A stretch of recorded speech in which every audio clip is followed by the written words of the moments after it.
Is it possible that Seneca, the great Stoic philosopher, played a pivotal role in Paul's appeal to Caesar? Two important saints who helped shape church history thought so, and the evidence is both more complicated and controversial than one might assume.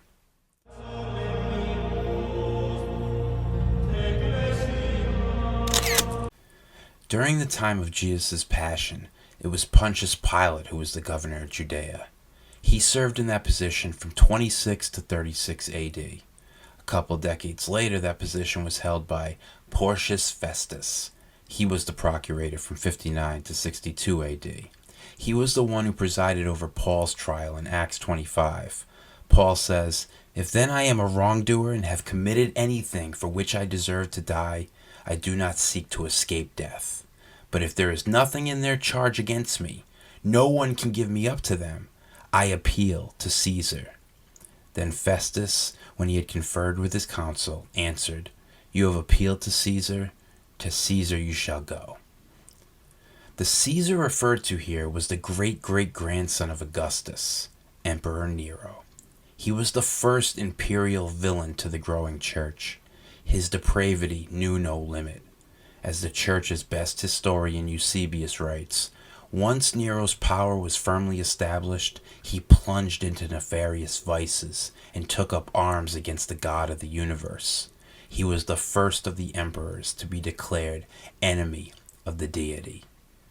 Tertullian, the 2nd century Christian theologian, the man who originally coined the term Trinity, says, Nero was the first to let his imperial sword rage against this sect, Christianity, when it was just arising in Rome. We boast that such a man was the originator of our pruning, for anyone who knows him can understand that nothing would have been condemned by Nero unless it were supremely good. This seems to suggest that Nero was so morally corrupt that in his Rome, vices were not only allowed, but encouraged, while at the same time virtues were condemned. So why is it that Paul would appeal to such a man? On what grounds would Paul even begin to approach him? Well, it turns out there may have been a deeper connection between Paul and Nero than previously thought. Earlier in the book of Acts, we read of another time Paul stood accused. In 52 AD, the Jewish leaders brought him before a Roman senator, a proconsul of Achaea named Gallio, who dismissed the charges immediately as a religious matter of no concern to Roman law. But who was this Gallio who helped Paul? In his natural history, Pliny the Elder confirms his identity. Lucius Junius Gallio Anninus was the older brother of Seneca the Younger, Nero's famous Stoic advisor and tutor. So to answer the earlier question, why would Paul appeal to Nero? Well, first, Paul used his privilege as a Roman citizen to appeal his case directly to Rome, because if he didn't, he would have been likely killed there in Jerusalem. Furthermore, since the Roman senator Gallio had helped Paul in the past, one could imagine that Paul thought that Gallio's younger brother Seneca might be of assistance to him this time. The main question here is there any reliable evidence that suggests that Seneca intervened on Paul's behalf in his appeal to Nero? Most modern historians claim that they are just 4th century forgeries, but there does exist over a dozen letters written back and forth between Paul and Seneca. It has been argued effectively that the language used in these letters suggests a poor imitation of Paul and Seneca's writing styles without any of their real substance. The language of the letters is clumsy, there are historical anachronisms and inconsistencies, and most of all, there is no mention of the letters prior to the 4th century. Nonetheless, the early church fathers didn't dismiss the authenticity of these letters so quickly. As a matter of fact, St. Jerome, the saint responsible for translating the Latin Vulgate, thought the letters were very much real. And even St. Augustine, the scholar of scholars, mentions the letters in his 153rd epistle, albeit with more hesitancy than Jerome. Augustine writes, Seneca is said to have corresponded with the Apostle Paul. The use of the phrase "is said to have" suggests that Augustine had possible doubts about their authenticity. Some might argue that there was no connection between Paul and Seneca because, after all, it was Nero who had Paul beheaded, and why would he do that to a close friend of his trusted advisor? This is a poor argument against the authenticity of the Paul-Seneca correspondence, however, because Seneca and Nero had a major falling out, and Seneca was even implicated in a conspiracy to have Nero assassinated. Many historians believe that Seneca was innocent in the matter. Nonetheless, in 65 AD, he was forced to commit suicide for his involvement. Under Nero's rule, Rome was quite literally falling apart. A great fire broke out in Rome in 64 AD, and about a third of the city was left as smoking rubble. Nero was blamed for this fire. Many would say rightly blamed. To turn the blame away from himself, however, he accused this new group he derogatorily called Christiani of setting the blaze. He blamed it on their hatred of mankind. This then became his justification to punish them as his cruelty saw fit.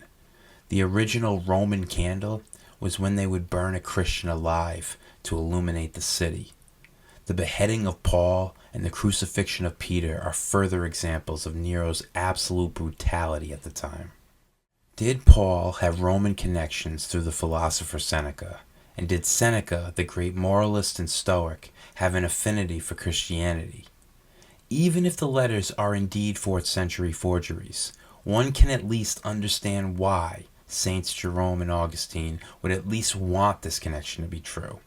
It would mean Paul was respected by pagan philosophers, that Christianity had elite Roman admirers, and most of all, that Stoicism and Christianity are compatible. To that last point, the connection between Stoicism and Christianity, that is what is at the heart of this matter. The idea that a Stoic, with his emphasis on morality, virtue, and personal discipline, could serve as a bridge to Christianity is not only historically significant, but theologically monumental. After all, Christianity represents the fully realized form of the Stoic moral vision. The Stoics understood the Logos as what held the world together. To them, however, the Logos was an impersonal force. Christians, on the other hand, see the Logos as the person of Christ, and it is he who holds everything together. Justin Martyr, writing in the 2nd century, explains how the Logos holds together the moral order for both pagans and Christians alike. For not only among the Greeks did reason, Logos, prevail to condemn these things, but also among the barbarians were they condemned by reason, or the word, the Logos, himself, who took shape and became man and was called Jesus Christ. Justin Martyr continues by explaining that the Stoics who follow the Logos and his moral order are Christians for all intents and purposes. We have been taught that Christ is the firstborn of God, and we have declared above that he is the Word of whom every race of men were partakers, and those who lived reasonably are Christians, even though they have been thought atheists. In Henry Bettinson's translation of St. Augustine's City of God, he refers to the substance of the Paul-Seneca letters as unutterable banality. Nonetheless, what is incredibly fascinating in the letters is where Seneca says that he's going to read Paul's writings to Nero, and he wants Paul to be present for the reading. This places Christian theology at the center of 1st century Roman court. As amazing as that scene would be, the evidence seems to suggest that is a historical impossibility. It was in 59 AD when Paul appealed to Caesar in Acts 25, and at that time Seneca's influence in Nero's court was already beginning to wane. There is, however, despite the thoroughly convincing arguments of modern historians, a chance, albeit slim to none, that Seneca really did appeal to Nero on Paul's behalf. One could imagine, hypothetically, that this is why Paul was only given house arrest for 2 years after his appeal, where he was allowed to write letters and have visitors. Or perhaps, on the other hand, it's why Seneca went from being one of Nero's most trusted advisors to an enemy of the state seemingly overnight. One thing we can say for certain is that within less than 3 decades of Jesus' passion, those who followed his teachings were at the center of Roman debate and were a major obsession of Caesar, the most powerful man in the world.